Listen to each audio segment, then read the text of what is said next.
Jay is a partner with the Cascadia Law Group, but a lot of you may know him because of his previous roles with as the director of Washington State Department of Ecology and as Governor Gregoire's chief of staff. He's worked a lot on many aspects of environmental policy and law. The other thing I want to mention about Jay Manning is that it kind of underscores his dedication to this whole topic. When we originally put this event together, we had scheduled it for November 1st, right? It turns out that's Jay Manning's 60th birthday, and he was willing to come up here and spend his 60th birthday to work with us on this event. So I'm hoping you had a better birthday than that, Jay. With that, I'm going to turn it over to Jay. Thanks.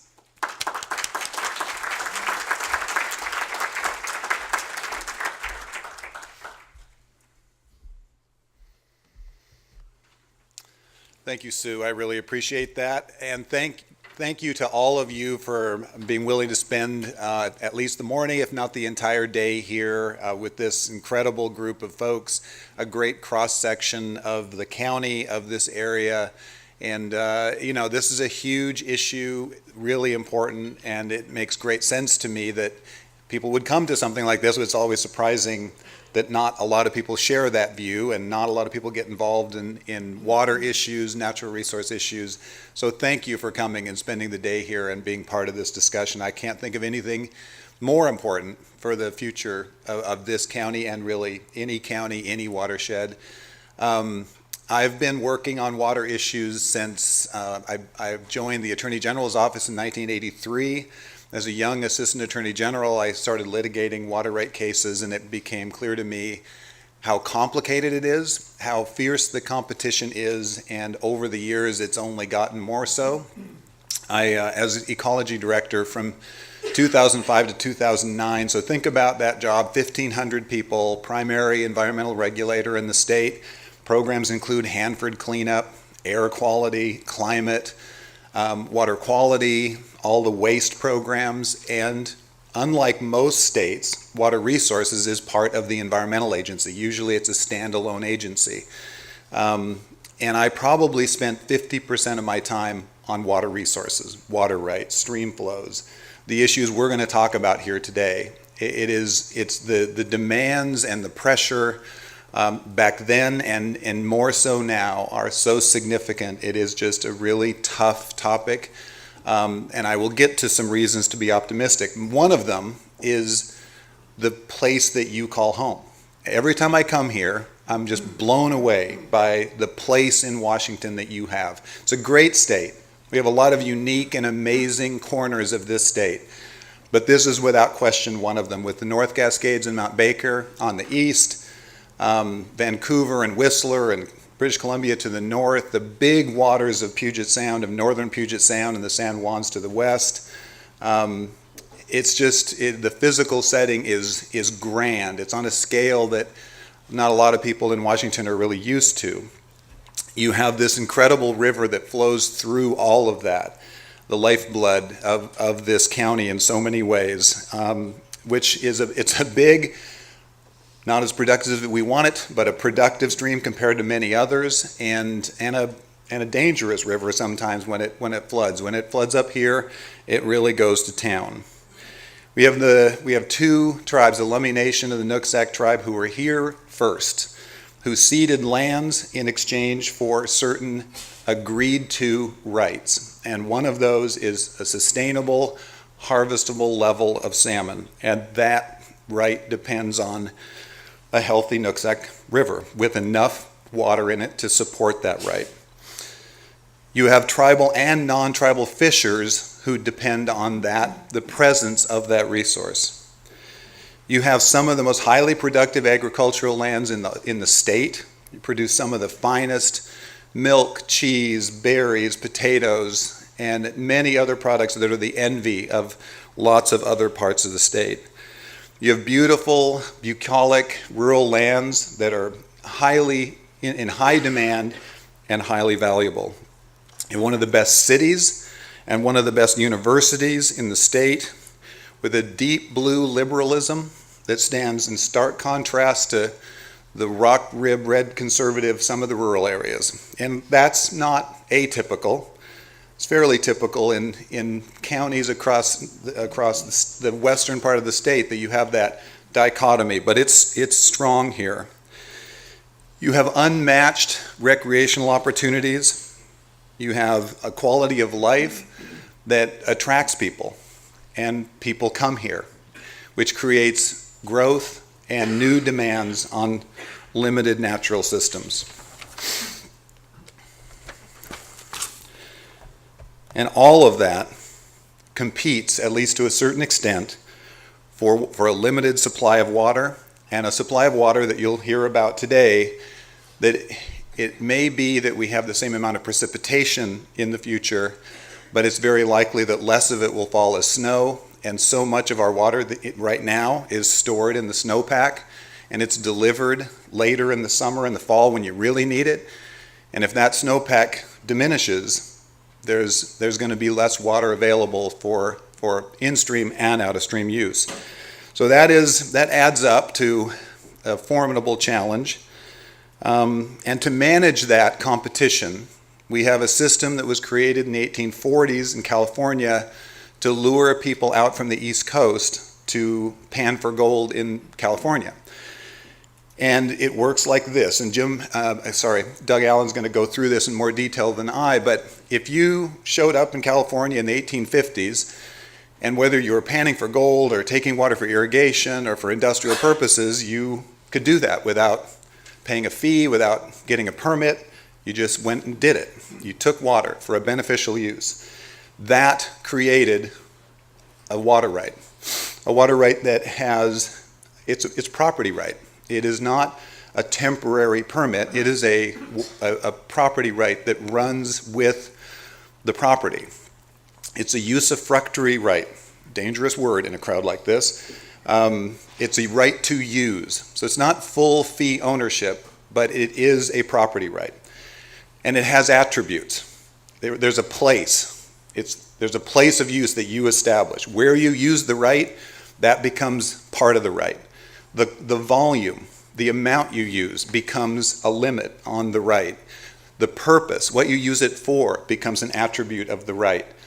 And the seniority date, that when you start putting water to use, that's the seniority date. And in this system, that's critical because it's first in time, first in right. If I'm senior to you, I get all of my water fully satisfied before you get any, and so on down the line. That system worked great to lure people out to California and other parts of the West because it was a way to get a really valuable right for showing up and working hard, but not going through a process, not paying for it. And so thousands of rights were created across the West through that process. In Washington, we passed the Surface Water Code in 1917. So from that point forward, you had to actually get a permit from the State Department of Water Resources before you could use water. But frankly, for most of its existence, it wasn't looking too hard at possible impairment or whether the right was in the public interest. A lot of rights were issued. In 1945, the Groundwater Code was passed, applying that same system to groundwater, and lots of groundwater rights were issued. So that's the system that we have to regulate and to manage this really valuable resource with all this competition. And if we were to sit down today and say, okay, so here's the situation. All these people want to use this water. There's in-stream uses, there's out-of-stream uses. What kind of system should we develop to manage this resource? I'm pretty sure we wouldn't come up with this one. But it is the system that we have. And we have been retrofitting this system to try to address treaty rights and environmental values since the 70s. Because it really didn't incorporate those values at all until then, but concepts of in-stream flows and the value of in-stream flows to support fish and other in-stream values were written into law in the early 70s. In the 90s, we had a number of developments. We had the Growth Management Act passed, and it incorporated considerations of water availability and water quality into the planning process under the Growth Management Act, and into questions about issuing building permits and approving subdivisions, which is going to be talked about quite a bit today because the Hearst decision that came from this county addressed that question and what does that statute mean in a very important way. There were other developments in the 90s. Salmon were listed as endangered or threatened under the Endangered Species Act. And all these questions arose. What happens when you have a federal statute that says you can't take or harm or kill an endangered species, but what's doing that taking is legally authorized activity, in this case, withdrawing water from a stream, or the cumulative impact of many withdrawals from the stream. And it's been fairly well established that federal law in that case does not allow for there to be a take. So figuring out not only how to avoid take, but to recover these endangered species and try to honor these existing water rights has been quite a challenge. Watershed planning was passed in the 1990s, and it basically was let's ask, nobody had to do it, but let's ask the watershed and all the interests in the watershed to get together and try to develop a plan that addresses this competition and these various interests, and see if maybe we can develop plans locally that will do a better job of the state sort of deciding for locals on who's going to win and who's going to lose. And it's in a few basins it really worked.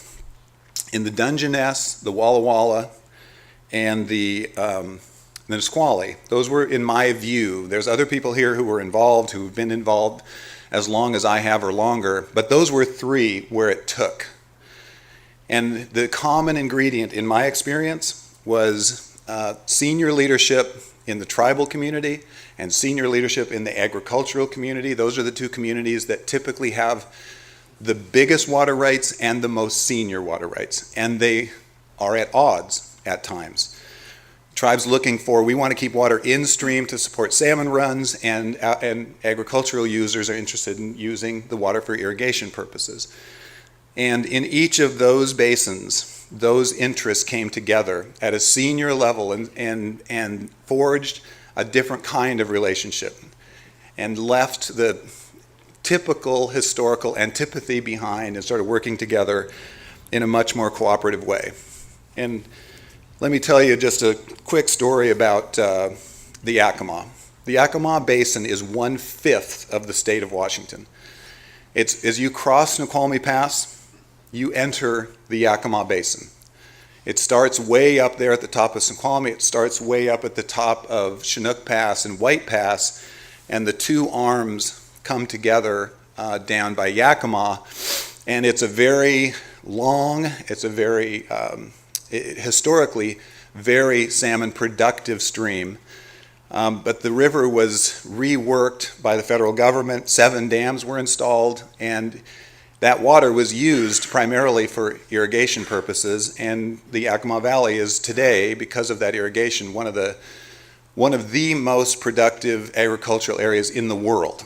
The value of their combined output is staggering. And it's really something to see. You go over there and look at it, it's amazing how productive and the quality of what they produce.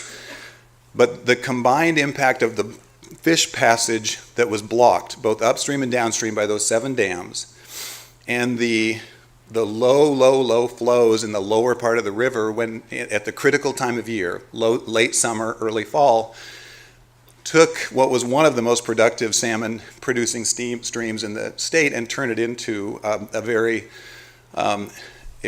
damaged system that went from over 3 million fish produced a year to less than 100,000.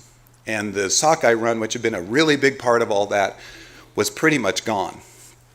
And so there was decades of litigation, decades of antipathy. And it was as bad there in water as any place I've ever seen. And it was a place that I just couldn't imagine that history being overcome. But in 2007, I was in the room. I helped convene the meeting where we asked people, so is this working? I mean, everybody had the power to stop whatever the other side wanted, but they couldn't get anything that they wanted. And there was I was really holding my breath. I turned to Derek Sanderson, now the head of Department of Agriculture, who is my Yakima regional director, and I said, you know this isn't going to work, right? And he said, yeah, I know. And then we went one by one around the room, and 3 or 4 or 5 agricultural leaders said, we're ready. We're ready to try something else. These droughts are hammering us. Every year it gets worse, and we can't do anything to fix it. And we got to the tribe, and Phil Rigdon for the Yakima Nation said, we're ready too. We have been unable to recover salmon in this basin despite our best efforts. We need some help. And this tentative, very fragile coalition started working together. The key parties are the environmental community, the Yakima Nation, local governments, and agricultural community. There are others involved, but those are the main ones. They put a plan together that benefited everybody.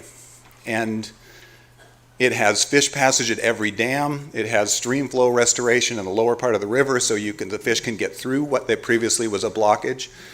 It doesn't have water for growth, but it has water to drought-proof the agricultural community and the cities and everybody else who uses water, so you don't get hurt as often by drought and you don't get hurt as badly. That's what the new water that will be created is for.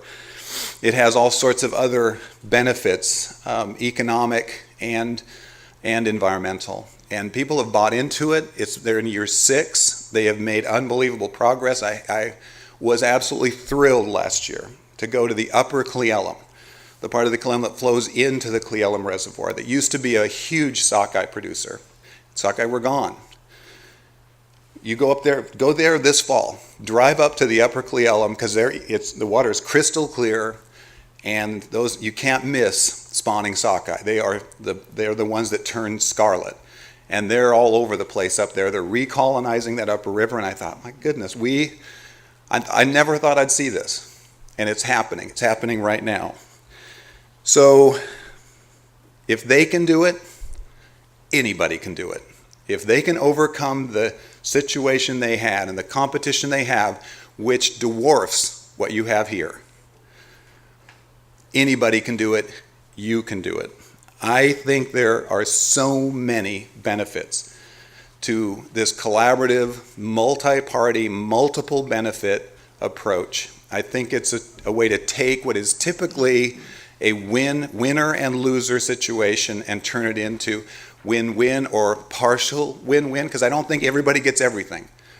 Everybody gets something. And there's a certain amount of desperation is necessary for this to work. If people are thinking, hey, this is working for me, I'm fine, then this probably won't work. But if people are thinking, this isn't fine, I'm not getting everything I need, or I can see the handwriting on the wall, I can see what's coming, this approach will provide, in my experience, multiple benefits. And it isn't just about water benefits. It's a cultural benefit, social benefit. A social cohesion has come out of this process in the Yakima that has never existed, at least in my experience. Super hard to do, requires senior leadership from everybody. It requires compromise. It requires trust. It requires recognizing the validity of the, quote, other side's views. And if you view compromise as weakness, probably not your cup of tea. If you view it as a way to get to outcomes that are durable in the long term, to provide maximum predictability and maximum value, it is the way to go. I will reserve judgment on whether this is the time and the place. I'll listen to what I hear today, but my sense coming in is you're a great candidate for this. I think it could be highly, highly beneficial to so many folks in this basin. So I hope we'll work towards that, but it can really not be imposed. It has to originate here. Has to be the people here who decide this is the right thing to do. There's going to be some money available, is my guess, to do some of the kind of work that would be necessary. So I think the folks who move out quickly and get in line early are going to get more than their share of that money, and it takes money, no question about it. But more than money, it takes commitment over the long term. And as I mentioned, even in places like the Walla Walla, where things started out great, people move on. People pass away. People retire. And it's hard to do this in the longer term, but the benefits in my mind are well worth it. I think it's a great, you have the privilege of living in one of the greatest places in Washington. And the resources here deserve the kind of management and attention and, dare I say it, love that this kind of approach brings to the table. So I encourage you to think hard about it and go there if you're ready. And I look forward to being part of the day.